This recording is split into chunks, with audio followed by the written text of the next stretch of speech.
Hi, it's VDK or Victory Dragon King Daigo here, and today we're talking about one of the things that's kind of important to my heart. Today we're talking about the problem with high power Sultai decks, or as I like to call it, the Mothman Paradox.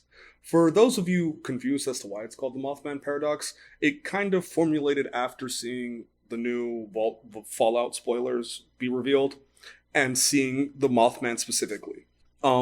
That's not important to the video, although I do say check out the spoilers just so you kind of have like at least some context about what I'm talking about.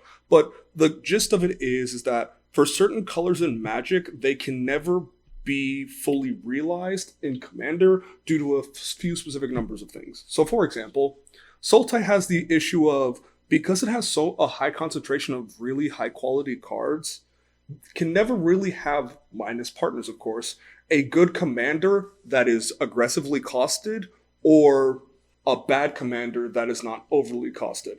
So for example, there are two good commanders in Sultai really that kind of like just do all of everything that are aggressively costed. And one of them's banned. Most of you already probably know what I'm talking about, who know when I say Sultai and banned. That would be Leovold, Emissary of Trust. Leovold is essentially a lot of what Sultai would like to be doing in those color combinations and an aggressive CMC. The issue is because he's in those colors and has the ability to just push through any amount of hate someone could do to bring it back, he can't be too good. So he was banned. The other is Tasser. Tasser is kind of weird because he's such a not staple, but he's such a legacy commander in terms of being one of the first high-powered commanders that I don't see them getting rid of him anytime soon, or ever, especially with all of the grave hate, and now he's like a little bit easier to stop, but like he's also still very strong due to the fact that it's like, oh hey, a Jeweled Lotus, a Swamp, literally you cast him turn one, it doesn't matter. But he also puts you at a very vulnerable state because grave hate's so prevalent nowadays, especially with stuff like Dothi Voidwalker and all that other kind of stuff. Muldrotha's not really good, and I know a bunch of people are going to flame me for this, in terms of the fact that it's like, for her CMC and for her abilities, she's not good enough. If you want the best example, let's take a look at some of the other stuff you could compare it to. For example, Tivit, Teller of Secrets.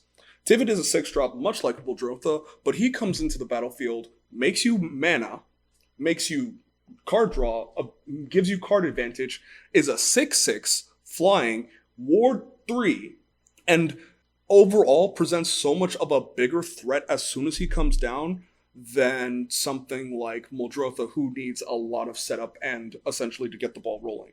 And so let's move to the new cards.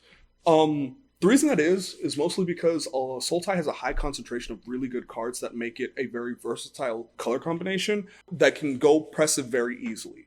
It's why you don't see a lot of like stacks commanders in those colors, but you see a lot of them in like blue-white or blue-green, blue-white, or some of those combinations of colors, or white-black-blue, because it has the ability to break parity the most consistently. It has the ability to interact with most of the actual things you'll need to interact with in Magic in the most, and it has the highest amount of utility and ramp to get to where it needs to go. The only thing it doesn't have that green lacks is finishers, but you get all of that. You make up for that in blue-black, which is just finishers galore and removal and utility in terms of card draw, searching, and stuff like that. So a Sultai commander has the issue of like, if it's ever actively tuned to where some of the other stuff you'll see is, like, for example, you'll never see a Sultai Chilean. You'll never see a Sultai Chilean, you'll never see a Sultai Animar, Soul of the Elements. You'll never see those types of commanders because if they were printed, it would just be, everybody would just be like, oh, call for a ban, call for a ban. So that's the Mothman Paradox. I hope this has educated you. I have no idea what this video, the purpose of. I just wanted to do a fun little theme. This has been VDK Daigo, and have a nice night.